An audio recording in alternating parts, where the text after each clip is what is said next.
ഒരു മനുഷ്യൻ ഏറ്റവും കൂടുതൽ ആഗ്രഹിക്കുന്നത് സമാധാനം ഉണ്ടാവണം എന്നതാണ്. മനുഷ്യന് അല്ലെങ്കിൽ ഒരു പ്രദേശത്തിന്, ഒരു രാജ്യത്തിന് സമാധാനം ഉണ്ടാവണമെന്നാണ് എല്ലാവരും ആഗ്രഹിക്കുന്നത്. മഹാനായ ആദം നബി അലൈഹിസ്സലാത്തു വസ്സലാം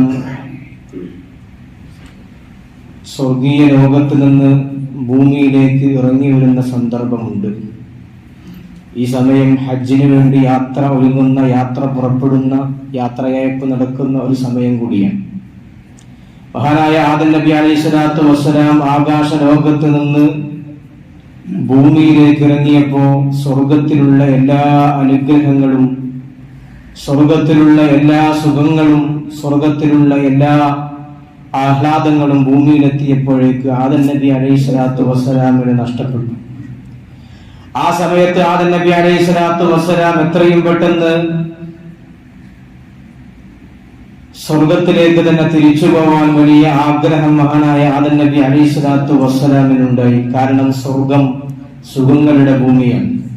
ഭൂമി എന്ന് പറയുന്നത് വളരെ പ്രയാസമുള്ള, ബുദ്ധിമുട്ടുള്ള, ജീവിക്കാൻ പ്രയാസമുള്ള ഒരു പ്രദേശമാണ് ഭൂമി. സ്വർഗത്തിൽ അങ്ങനെയല്ല, എല്ലാവിധ ആഹ്ലാദങ്ങളും ആശ്വാസങ്ങളും ഉണ്ടായിരുന്നു. മഹാനായ ഇബ്നു അബ്ബാസ് റളിയല്ലാഹു തആല അൻഹു പറയുന്നു, ഫലമ്മാ അഹ്ബത്തല്ലാഹു ആദമ അലാ ജബലിൻ കാനത് റിജലഹു തംസാലിൽ അർള്.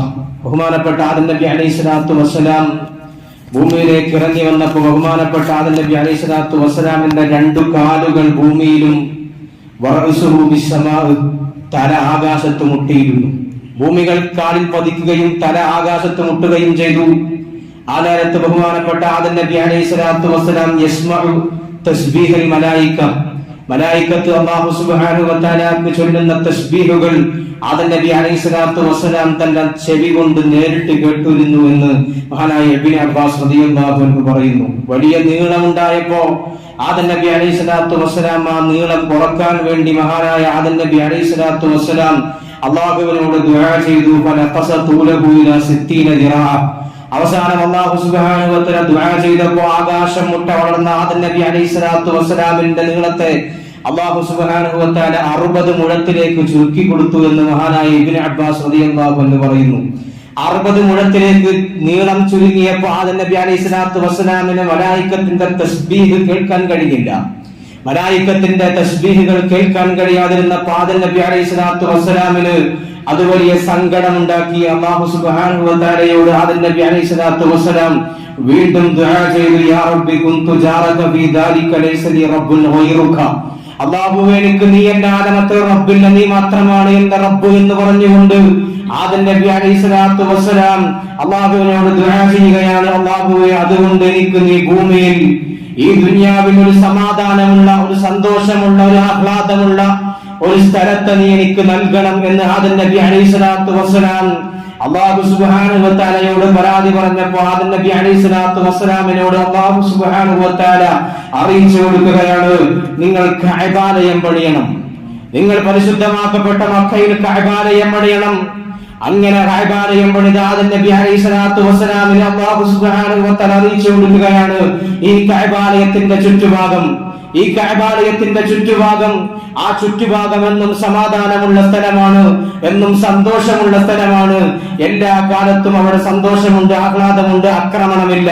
മറ്റൊരാളെ ഉപദ്രവിക്കുന്ന ഒരു സാഹചര്യം ഈ മക്ക ഹറമിൽ പാടില്ല എന്ന് ആദം നബി അലൈഹിസ്സലാത്തു വസ്സലാമിന് അല്ലാഹു സുബ്ഹാനഹു വ തആല അറിയിച്ചു കൊടുക്കുകയാണ്. ഞാൻ പറഞ്ഞു വരുന്നത്, നിർഭയത്വമാണ് മനുഷ്യന് വേണ്ടത്.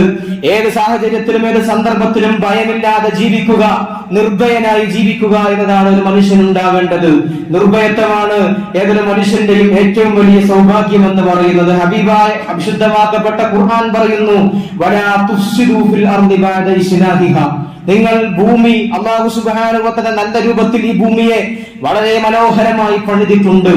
ആ ഭൂമിയെ നിങ്ങൾ ഇനി ഫസാദാക്കരുത്, കുട്ടിച്ചോറാക്കരുത് എന്ന് അല്ലാഹു സുബ്ഹാനഹു വ തആല പരിശുദ്ധമാക്കപ്പെട്ട ഖുർആനിലൂടെ നമ്മെ ഉത്ബോധിപ്പിക്കുന്നുണ്ട്. മഹാനായ കഅബുൽ അഹ്ബാർ റളിയല്ലാഹു അൻഹു പറയുന്നു, ഇന്നി ലഅത്ലു ഫീ കിതാബില്ലാഹിൽ മുനസ്സലി ഗൈറൽ ഖുർആൻ. ഖുർആൻ അല്ലാത്ത മറ്റു കിതാബുകൾ, സബൂർ, ഇൻജീൽ, തുടങ്ങിയ മറ്റു കിതാബുകൾ, ഗ്രന്ഥങ്ങൾ ഞാൻ വായിക്കാറുണ്ടായിരുന്നു. അതിലൊക്കെയുണ്ട് ഇന്നൽ ദുൽമ യഖ്രിബു ദിയാറ, ആക്രമണം, മനുഷ്യർ തമ്മിലുള്ള ആക്രമണം അത് രാജ്യത്തെ തകർക്കും, അത് സമാധാനം തകർക്കും എന്ന് ആ കിതാബുകളിലൊക്കെ രേഖപ്പെടുത്തിയിട്ടുണ്ട് എന്ന് മഹാനായ കഅബുൽ അഹ്ബാർ റളിയല്ലാഹു അൻഹു പറയുന്നതായി ഹദീസുകളിൽ നമുക്ക് കാണാൻ കഴിയും. ഞാൻ പറഞ്ഞുകൊണ്ട് വരുന്നത്, ഇന്ന് നമ്മളൊക്കെ വാർത്തകളിൽ വായിച്ചുകൊണ്ടിരിക്കുന്നത്, ഇന്നലെ അല്ലെങ്കിൽ മിനിഞ്ഞാന്ന് കഴിഞ്ഞ ദിവസങ്ങളിലായി നമ്മളൊക്കെ വായിച്ചുകൊണ്ടിരിക്കുന്നത്, ഈ രാജ്യത്തെ, ലോകത്തെ സ്വർഗമെന്ന് കവികളും ചരിത്രകാരന്മാരും വിശേഷിപ്പിച്ച കാശ്മീരിലെ പഹൽഗാം എന്ന് പറയുന്ന പ്രദേശത്ത് നടന്ന ഭീകരാക്രമണം. മുസ്ലിങ്ങളാണ് എന്ന പേരിൽ ചിലർ നടത്തിയ കൂട്ടക്കൊല, അത് നമ്മുടെ രാജ്യത്തെ ആകെ വിറപ്പിച്ചുകൊണ്ടിരിക്കുന്ന ഒരു സാഹചര്യത്തിലാണ് നമ്മളുള്ളത്. എന്നാൽ നമ്മളൊക്കെ സോഷ്യൽ മീഡിയ തുറന്നാൽ അല്ലെങ്കിൽ വാർത്താ ചാനലുകൾ തുറന്നു കഴിഞ്ഞാൽ കാണുന്നത് ഇസ്ലാമിനെ തെറിവിളിക്കുന്ന, മുസ്ലിമീങ്ങളെ കുറ്റപ്പെടുത്തുന്ന, മുസ്ലിമീങ്ങളെ ഭീകരവാദികളായി ചിത്രീകരിക്കുന്ന ഒരു സാഹചര്യമാണ് കമന്റ് ബോക്സുകളിൽ നിറഞ്ഞുകൊണ്ടിരിക്കുന്നത്, സോഷ്യൽ മീഡിയയിൽ നിറഞ്ഞുകൊണ്ടിരിക്കുന്നത്. എവിടെയാണ് വിശുദ്ധമാക്കപ്പെട്ട ഇസ്ലാം? ലോകത്ത് എവിടെ ഭീകരാക്രമണം നടന്നാലും, ലോകത്ത് എവിടെ ഒരാൾ മറ്റൊരാളെ കൊന്നാലും അതൊക്കെ മുസ്ലിമീങ്ങളുടെ പേരിലേക്ക് ചാർത്തപ്പെടുന്ന ഒരു സാഹചര്യത്തിലാണ് നമ്മളുള്ളത്. വിശുദ്ധമാക്കപ്പെട്ട ഇസ്ലാം ഒരിക്കലും കൊലയെ പ്രോത്സാഹിപ്പിച്ചിട്ടില്ല. മറ്റൊരു മനുഷ്യന്റെ രക്തത്തെ ചിന്തുന്നത് വിശുദ്ധമാക്കപ്പെട്ട ഇസ്ലാം ഒരിക്കലും പ്രോത്സാഹിപ്പിക്കാത്തതാണ്. അല്ലാഹുവിന്റെ വിശുദ്ധമായ ഖുർആൻ പറഞ്ഞത്, മൻ ഖതല നഫ്സൻ ബിഗൈരി നഫ്സിൻ ഔ ഫസാദിൻ ഫിൽ അർളി ഫകഅന്നമാ ഖതല അന്നാസ ജമീഅ. ആരെങ്കിലും അകാരണമായി ഒരു മനുഷ്യനെ കൊലപ്പെടുത്തിയാൽ, ഒരു മനുഷ്യന്റെ ചോര ഒരാൾ അകാരണമായി ചിന്തിയാൽ, ഫകഅന്നമാ ഖതല അന്നാസ ജമീഅ, അവൻ മുഴുവൻ മനുഷ്യന്മാരെയും കൊന്നതുപോലെയാണ് എന്ന് പറഞ്ഞ ഒരേ ഒരു ഗ്രന്ഥമേ ലോകത്തുള്ളൂ. അല്ലാഹുവിന്റെ വിശുദ്ധമായ ഖുർആനാണ്. ഒരു മനുഷ്യനെ പോലും ഉപദ്രവിക്കാൻ, ഒരു മനുഷ്യനെ പോലും കൊല്ലാൻ അല്ലാഹുവിന്റെ പരിശുദ്ധമാക്കപ്പെട്ട ദീനുൽ ഇസ്ലാം കൽപ്പിക്കുന്നില്ല. ഒരു മനുഷ്യനെ കൊന്നാൽ അത് ലോകത്തെ മുഴുവൻ മനുഷ്യന്മാരെയും കൊന്നതുപോലെയാണ് എന്ന് പറയാനുള്ള ആർജവമാണ് പരിശുദ്ധമാക്കപ്പെട്ട ഖുർആൻ ശരീഫ് കാണിച്ചിട്ടുള്ളത്. കാശ്മീരിൽ ആക്രമണം നടന്നപ്പോ ആ ആക്രമണത്തിൽ പാവപ്പെട്ട അക്രമത്തിന് ഇരയായി പോയ ആളുകളെ അവിടെ ജാതി നോക്കാതെ, മതം നോക്കാതെ സ്വന്തം ജീവൻ പണയം വെച്ച് ആദിൽ ഹുസൈൻ എന്ന് പറയുന്ന ഒരു കുതിര സവാരിക്കാരൻ, നമ്മളൊക്കെ പത്രങ്ങളിൽ വായിച്ചവരാണ്. ആദിൽ ഹുസൈൻ എന്ന് പറയുന്ന ഒരു കുതിര സവാരിക്കാരൻ, പച്ചയായ മുസ്ലിം, ആ മനുഷ്യനാണ് പാവപ്പെട്ട ഹൈന്ദവരെ, പാവപ്പെട്ട ജാതി നോക്കാതെ, മതം നോക്കാതെ വിനോദസഞ്ചാരികളെ, കാശ്മീരിലേക്ക് അതിഥികളായി എത്തിയ ആളുകളെ തന്റെ ജീവൻ പോലും പണയം വെച്ച് തന്റെ രക്തം ചിന്തി മരണപ്പെട്ട ആ മനുഷ്യനാണ് പാവങ്ങൾക്ക് കവചമൊരുക്കിയത്. അത് ഇന്ത്യയുടെ വർത്തമാനം അങ്ങനെയാണ്, ഇന്ത്യയുടെ ചരിത്രം അങ്ങനെയാണ്. ഇവിടെ ഹിന്ദുവും മുസൽമാനും ക്രിസ്ത്യനും ഒരുപോലെ, ഒരു കൈയായി, ഒരു മെയ്യായി ജീവിക്കുന്ന ഒരു രാജ്യമാണ് നമ്മുടെ രാജ്യം. എന്നാൽ രാജ്യത്ത് ചില പ്രത്യേക മതങ്ങളെ മാത്രം ടാർഗറ്റ് ചെയ്തുകൊണ്ട് പരിശുദ്ധമാക്കപ്പെട്ട ഇസ്ലാമിനെയും മുസ്ലിമീങ്ങളെയും എക്കാലത്തും ഭീകരരായി ചിത്രീകരിക്കാനുള്ള ഒരു പ്രത്യേക ടീം വർക്ക് തന്നെ നമ്മുടെ രാജ്യത്ത് നടന്നുകൊണ്ടിരിക്കുന്നുണ്ട്. നമ്മുടെ രാജ്യത്ത് അതിനു വേണ്ടിയുള്ള വെമ്പലുകൾ നടന്നുകൊണ്ടിരിക്കുന്നുണ്ട്. അത് നമ്മൾ ഗൗരവത്തോടുകൂടെ കാണണം. വിശുദ്ധമാക്കപ്പെട്ട ഇസ്ലാം എന്നും സമാധാനമാണ് പറഞ്ഞിട്ടുള്ളത്. നമുക്കറിയാം, കേരളത്തിൽ നിന്ന് മരണപ്പെട്ടു പോയ, നമ്മളൊക്കെ വാർത്തയിൽ കണ്ടതാണ്, കേരളത്തിൽ നിന്ന് കാശ്മീർ ആക്രമണത്തിൽ മരണപ്പെട്ട രാമചന്ദ്രൻ എന്ന് പറയുന്ന ഒരു മനുഷ്യൻ, ഒരു ഹൈന്ദവനായ സഹോദരൻ. ആ സഹോദരന്റെ മകൻ പറഞ്ഞത്, കാശ്മീർ ആക്രമണത്തിൽ എന്റെ പിതാവിനെ എന്റെ മുമ്പിൽ വെച്ചുകൊണ്ട് ഭീകരർ അവർ വെടിവെച്ചു കൊല്ലുമ്പോ എന്നെ സഹായിച്ചത്, എനിക്ക് വേണ്ട സൗകര്യങ്ങൾ ഒരുക്കിത്തുന്നത് 2 മുസ്ലിം സഹോദരന്മാരായിരുന്നു. 2 മുസ്ലിം സഹോദരന്മാർ ഒരു ഹിന്ദുവായ യുവതിക്ക് വേണ്ട എല്ലാ സൗകര്യങ്ങളും ചെയ്തു കൊടുക്കുന്ന ഒരു സാഹചര്യം. അതാണ് മതകീയ ഇന്ത്യയുടെ, മതേതരത്വ ഇന്ത്യയുടെ യഥാർത്ഥ ചിത്രം. അതാണ് വിശുദ്ധമാക്കപ്പെട്ട ഇസ്ലാമിന്റെ കാഴ്ചപ്പാട്. എന്നാൽ ലോകത്തിന്റെ ചില അജണ്ടകൾ, വിശുദ്ധമാക്കപ്പെട്ട ഇസ്ലാമിനെതിരെ, മുസ്ലിമീങ്ങൾക്കെതിരെ ഇസ്ലാം ഭീകരതയുടെ മതമാണ്, ഇസ്ലാം തീവ്രവാദത്തിന്റെ മതമാണ് എന്ന് ആക്രോശിക്കുകയാണ്. നമ്മൾ കൃത്യമായി ചരിത്രം പരിശോധിക്കണം. ഒന്നാം ലോക മഹായുദ്ധം 1,60,00,000 മനുഷ്യന്മാരെയാണ് ചുട്ടുകൊന്നത്. 1,60,00,000 മനുഷ്യന്മാരാണ് ഒന്നാം ലോക മഹായുദ്ധത്തിൽ മരിച്ചത്. അത് ഇസ്ലാം നടത്തിയതാണോ? രാജ്യത്ത് ഇസ്ലാമിനെതിരെ ഒളിയമ്പുകൾ നടത്തുന്ന ഓറിയന്റലിസ്റ്റുകൾ, ഇസ്ലാം വിമർശകർ പഠിക്കേണ്ട ഒരു കാര്യമാണ്. ഒന്നാം ലോക മഹായുദ്ധത്തിൽ 1,60,00,000 മനുഷ്യന്മാർ കൊന്നത് അവർ ഇസ്ലാമിന്റെ പേരിലല്ലല്ലോ കൊല്ലപ്പെട്ടത്. അവരെ കൊന്നത് ആരാണ്? ലോകത്തെ സാമ്രാജ്യത്വ ശക്തികളാണ്. രണ്ടാം ലോക മഹായുദ്ധത്തിൽ അഡോൾഫ് ഹിറ്റ്ലർ എന്ന് പറയുന്ന മനുഷ്യൻ കൊന്നത് 6 മില്യൺ ജൂതരെയാണ്. 6 മില്യൺ ജൂതന്മാരെ. എന്നിട്ട് അഡോൾഫ് ഹിറ്റ്ലർ കുറച്ച് ജൂതന്മാരെ ബാക്കി വെച്ചിട്ട് പറയുന്നുണ്ട്, ഞാൻ ഈ കുറച്ച് ജൂതന്മാരെ ബാക്കി വെക്കാനുള്ള കാരണം എന്താണ് എന്ന് ലോകത്തിന് പിൽക്കാലത്ത് തിരിയുമെന്ന്. അത് തിരിഞ്ഞു. കഴിഞ്ഞ 80 കൊല്ലമായി ഫലസ്തീനിലെ പാവപ്പെട്ട മുസ്ലിമീങ്ങളെ ജൂതന്മാർ കൊന്നൊടുക്കുകയാണ്. കഴിഞ്ഞ വർഷം മാത്രം 70,000 മുസ്ലിമീങ്ങളെയാണ് കൊന്നത്. എന്നാൽ ഇതൊന്നും ലോകത്ത് ചർച്ചാ വിഷയമല്ല. ഇതൊന്നും നമ്മുടെ മാധ്യമങ്ങളിൽ മലയാള ചാനലുകളിൽ അന്തിച്ചർച്ച നടത്തുന്നില്ല.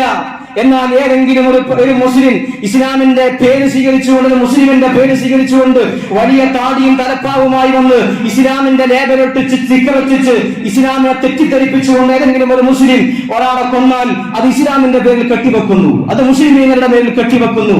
വലിയ ദുരന്തമാണത്. അത് വലിയ ബുദ്ധിമുട്ടാണ്. അല്ലാഹുവിന്റെ പരിശുദ്ധമാക്കപ്പെട്ട ഇസ്ലാം ഒരിക്കലും മറ്റൊരാളെ കൊല്ലാനോ ഭീകരവാദ പ്രവർത്തനം നടത്താനോ പ്രോത്സാഹനം നടത്തിയിട്ടില്ല.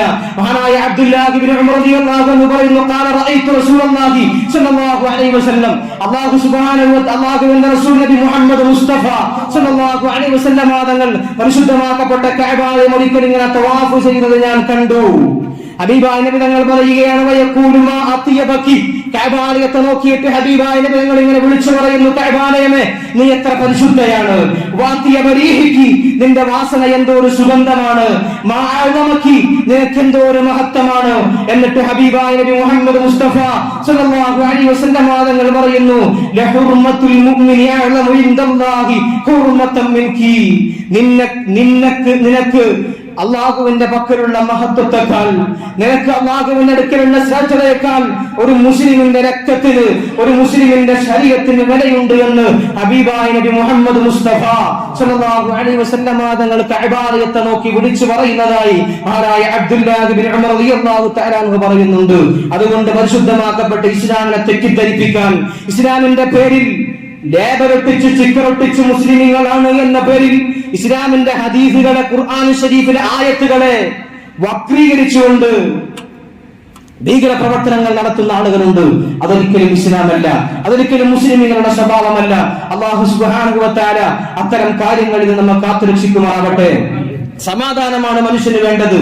സമാധാനമുണ്ടെങ്കിൽ അത് ലോകം കീഴടക്കിയതുപോലെയാണ് എന്നാണ് ഹബീബായ നബി മുഹമ്മദ് മുസ്തഫ സ്വല്ലല്ലാഹു അലൈഹി വസല്ലം തങ്ങൾ പഠിപ്പിച്ചത്. മൻ അസ്ബഹ മിൻകും ആമിനൻ ഫീ സിർബിഹി മുആഫൻ ഫീ ജസദിഹി ഇൻദഹു ഖൂതു യൗമിഹി, ഒരാൾ രാവിലെ ആയപ്പോ, പ്രഭാതത്തിൽ ഉണർന്നപ്പോ, മൻ അസ്ബഹ മിൻകും ആമിനൻ ഫീ സിർബിഹി, സ്വന്തം വീട്ടിൽ നിർഭയനായി ഒരു ഭയവുമില്ലാതെ നിങ്ങൾക്ക് പ്രഭാതത്തിൽ ഉണരാൻ കഴിയുന്നുണ്ടെങ്കിൽ, ഒരാളോടും ഒരു ഭയവുമില്ല, ആരെങ്കിലും എന്നെ ആക്രമിക്കുമെന്നോ കൊല്ലുമെന്നോ പേടിയില്ലാതെ നിങ്ങൾക്ക് രാത്രി വീട്ടിൽ കിടന്നുറങ്ങി രാവിലെ എഴുന്നേൽക്കുമ്പോ അങ്ങനെ ഒരു അവസ്ഥയാണ് നിങ്ങൾക്കുള്ളത് എങ്കിൽ,